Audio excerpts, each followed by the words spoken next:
This Torah class is brought to you by TorahAnytime.com.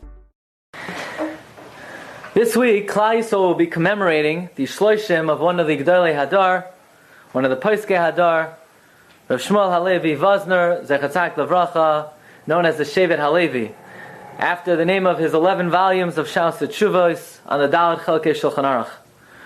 Rav Wosner passed away on the first day of Pesach, and Matzah Yom Tif, over 100,000 Jews gathered in Bnei Brak to pay homage to this Poskei Hadar. And by the account of his son, Rav Wosner was born in Elul 1912, which would make Rav Wosner 102 at the time of his passing.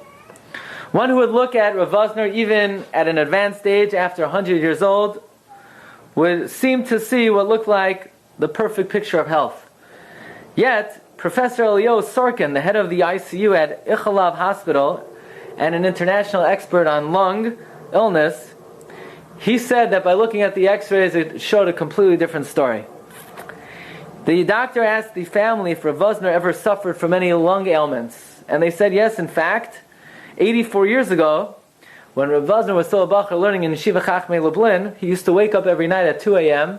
to learn for the rest of the night. And even though the yeshiva had a heating system to combat the fierce winters of Lublin, the heat would only begin to kick in at 5 a.m.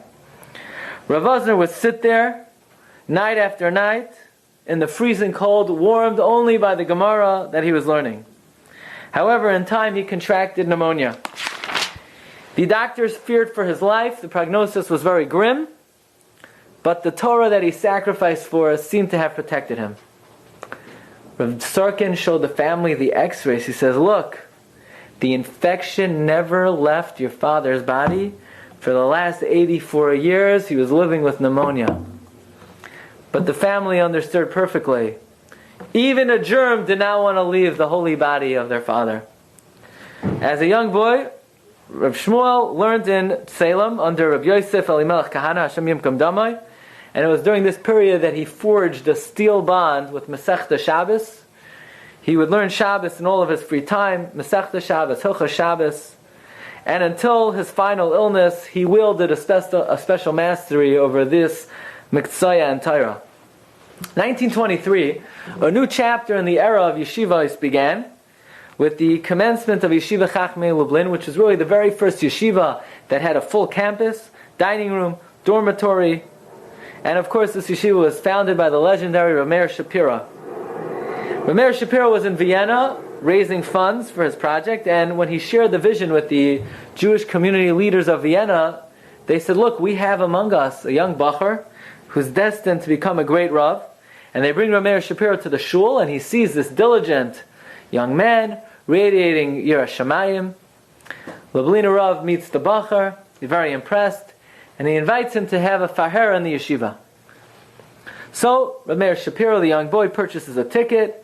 He travels to Poland. He arrives in Lublin, and he's scheduled to have the traditional faher, 200 blot of Gemara Seder Kachim. The boichanim, the testers, however, were not impressed.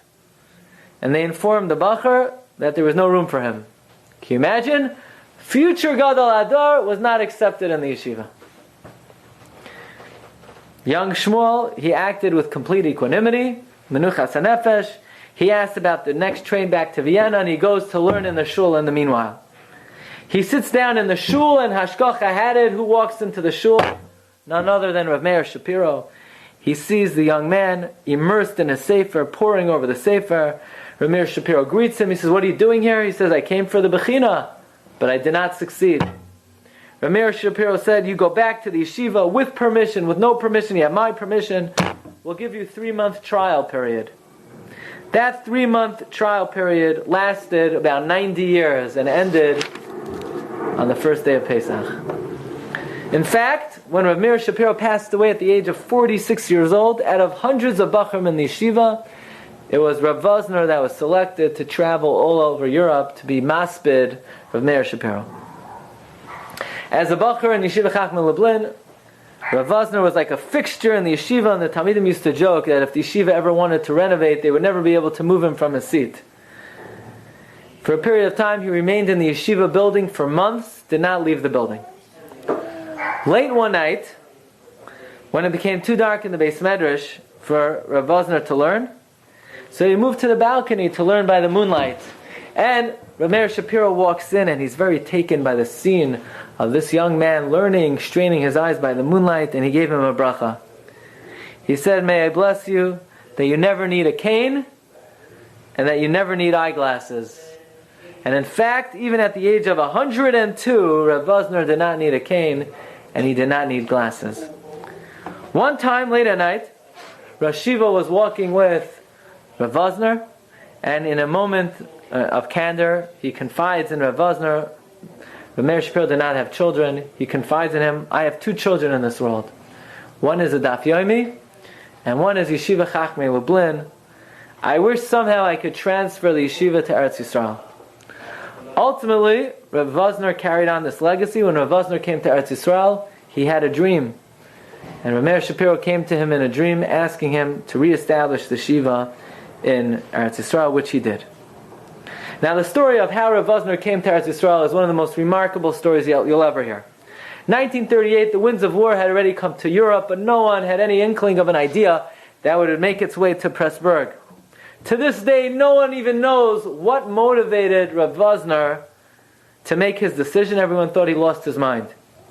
He was already a distinguished feature in Pressburg. He was already living in a beautiful home. He amassed many Talmidim, a big following. But somehow he felt the devastation of war was approaching. And despite his father-in-law pressured him mightily to stay, he said nothing could happen in Pressburg. Sam Sofer is buried in Pressburg.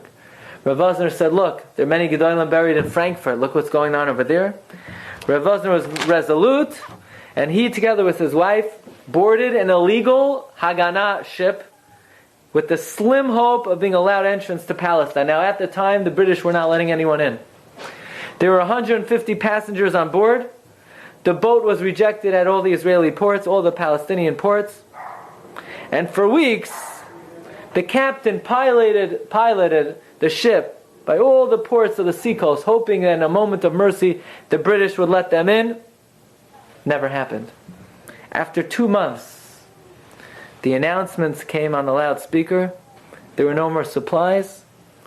And the following announcement cried out, "We regret to inform you we are out of fuel. Either jump off the ship or risk drowning in the middle of the sea with no guarantees we make it back to Europe." Of the 150 passengers, only 16 made the jump out of the ship successfully. The dream of Eretz Yisrael was in jeopardy, as was life itself, 2 kilometers from the seacoast. Only 6 people of 150 made it to shore. Rav Wosner had been an avid swimmer in his youth, and he guided his wife to safety on the beach of Netanya. By the way, until the age of 100, Rav Wosner continued to be an avid swimmer, and at the age of 90, his Talmidim built him a private swimming pool, which he continued to use until the age of 100.